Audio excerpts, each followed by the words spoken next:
traumatic or crush asphyxia or PERTHES syndrome. Definition is it is an asphyxia resulting from respiratory arrest due to mechanical fixation of the respiratory arrest due to mechanical fixation of the chest so that the normal movement of the chest wall is prevented. Oliver first described this condition in 1837 while doing autopsies on people trampled by crowds in Paris.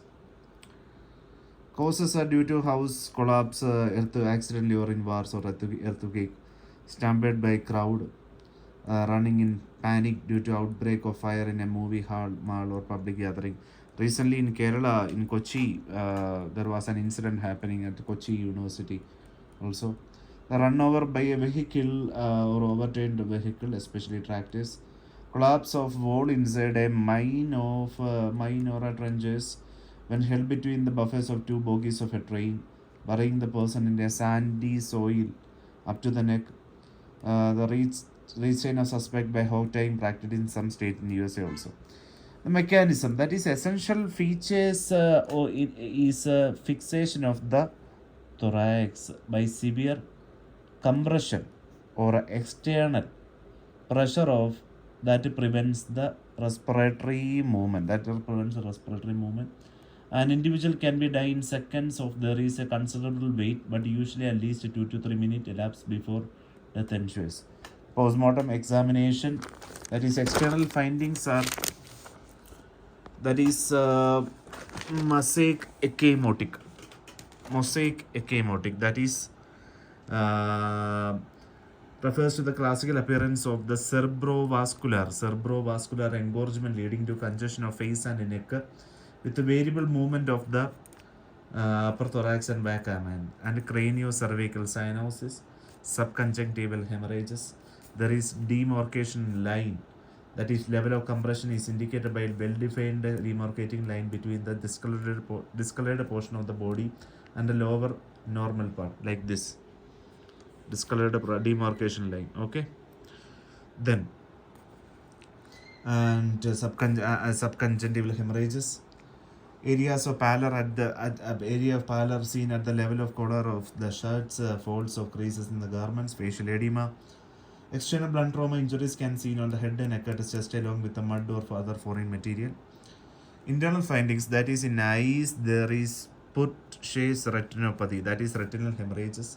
The face, neck, face, nose, ear, pharyngeal petechial ecchymosis may result in external bleeding, mimic a basal skull fracture. Bones, rib and clavicle fractures are common, and extremity pelvic fractures can be seen. Upper respiratory tract, there is edema, epiglottic and laryngeal petechiae. The lungs are congested, heavy, subpleural petechiae, condition and laceration, pneumothorax may be present. Right heart and veins above the aorta may be distant. Injuries are rare. Abdomen, the hepatic and splenic lacerations, CNS edema and petechiae. The medico-legal aspects is medico-legal aspects are mostly it is accidental, but fallen appliances of or furniture, particularly over the children, described as means of homicide. And in survivors also discoloration disappears within few weeks and does not undergo the color changes seen with the healing of bruises. Color is not altered by the administration of oxygen. Petechiae disappear within days, but subconjunctival ecchymosis persists for weeks, fading to and disappearing. The mechanism of mosaic ecchymotic is retrograde displacement of blood from superior vena cava into the subclavian vein into the subclavian veins of the head and neck. Result from sudden compression of the chest or neck, result from sudden compression of the chest and abdomen. So valve in the subclavian veins prevents the spread of hydrostatic force to the veins of veins of the upper limb. But the displacement of blood into the valvulus veins of the head and neck causes rupture of the distal Capillaries, therefore, face and neck of the victim are deeply cyanosed. Deeply cyanosed. Eyes bloodshot and numerous petechiae over scalp, face, neck, and shoulders are seen. This is a mechanism of mosaic ecchymotic. Thank you.